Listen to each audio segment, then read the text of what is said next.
بسم اللہ الرحمن الرحیم۔ حضرت ابو ہریرہ رضی اللہ عنہ سے روایت ہے کہ رسول اللہ صلی اللہ علیہ وآلہ وسلم نے ارشاد فرمایا، اللہ تعالیٰ فرماتا ہے میں اپنے بندے کے گمان کے ساتھ ہوں جیسا وہ گمان مجھ سے رکھے، اور اگر وہ مجھ سے ایک بالش نزدیک ہوتا ہے تو میں ایک ہاتھ اس کے قریب ہوتا ہوں، اور اگر وہ میرا ذکر لوگوں میں کرتا ہے تو میں ان سے بہتر لوگوں میں اس کا ذکر کرتا ہوں،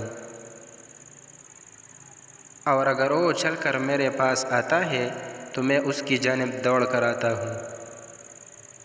حضرت ابو ذر رضی اللہ عنہ سے روایت ہے کہ رسول اللہ صلی اللہ علیہ وآلہ وسلم نے مجھ سے فرمایا،